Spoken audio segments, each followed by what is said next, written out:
अपने जीवन को आज ही सही मार्ग पर ले जाना है तो इस कहानी को अंत तक जरूर सुने। एक चोर ने राजा के महल में चोरी की। राजा के सिपाहियों को पता चला तो उन्होंने उसके पद चिन्हों का पीछा किया। चोर के पद चिन्हों को देखते देखते नगर से बाहर गए। पास में एक गांव था। उन्होंने चोर के पद चिन्ह गाँव की ओर जाते देखे। सिपाहियों ने गांव के बाहर चक्कर लगाकर देखा कि चोर गांव से बाहर नहीं गया है, गांव में ही है।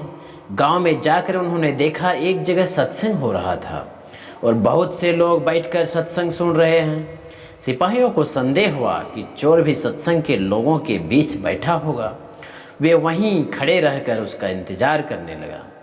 सत्संग में संत कह रहे थे, जो मनुष्य सच्चे हृदय से भगवान की शरण में चला जाता है, भगवान उसके सब पापों को माफ़ कर देते हैं।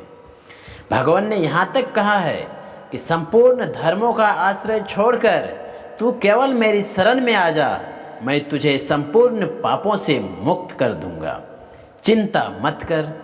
जो एक बार भी शरण में आकर मैं तुम्हारा हूँ ऐसा कहकर मुझसे रक्षा की याचना करता है, उसे मैं संपूर्ण प्राणियों से अभय कर देता हूँ। यह मेरा व्रत है। इसकी व्याख्या करते हुए संत ने कहा कि जो भगवान का हो गया उसका मानो दूसरा जन्म हो गया। अब वह पापी नहीं रहा, वह साधु हो गया।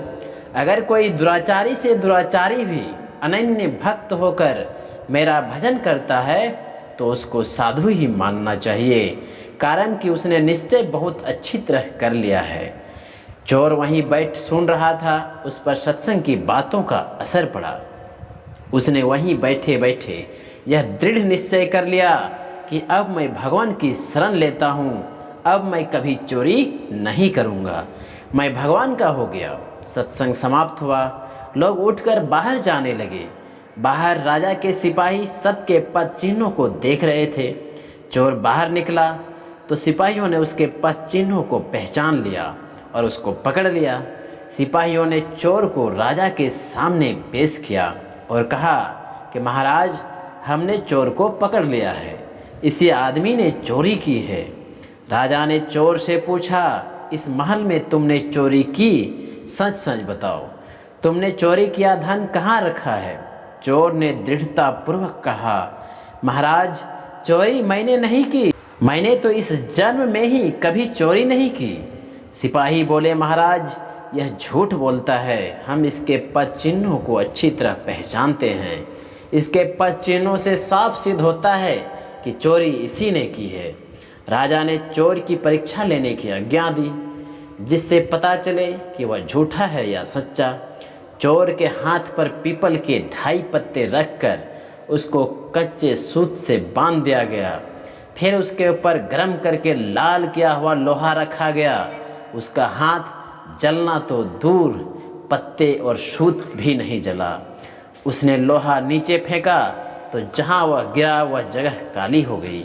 राजा ने देखा कि इसने वास्तव में चोरी नहीं की, यह निर्दोष है। अब राजा सिपाहियों पर बहुत नाराज हुआ कि तुम लोगों ने एक निर्दोष पुरुष पर चोरी का आरोप लगाया, तुम लोगों को दंड दिया जाएगा। यह सुनकर चोर बोला, नहीं महाराज, इनको आप दंड ना दें, इनका कोई दोष नहीं है, चोरी मैंने ही की थी। राजा ने सोचा कि यह साधु पुरुष है, इसलिए सिपाहियों को दंड से बचाने के लिए चोरी का दोष अपने ऊपर ले रहा है। राजा बोला, तुम इन पर दया करके इनको बचाने के लिए ऐसा कर रहे हो, पर मैं इनको अवश्य दंड दूंगा।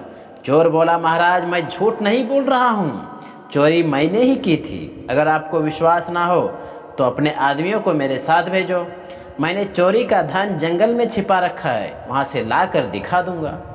राजा ने अपने आदमियों को चोर के साथ भेजा। चोर उनको वहाँ ले गया जहाँ उसने धन जमीन में गाड़ कर रखा था। चोर ने वहाँ से धन निकाल लिया और लाकर राजा के सामने रख दिया। यह देखकर राजा को बड़ा आश्चर्य हुआ। राजा बोला, अगर तुमने चोरी की थी तो परीक्षा करने पर तुम्हारा हाथ क्यों नहीं जला? परंतु तुम्हारा हाथ भी नहीं जला और तुमने चोरी का धन भी लाकर दे दिया। यह हमारी समझ में नहीं आ रहा है, ठीक ठीक बताओ बात क्या है?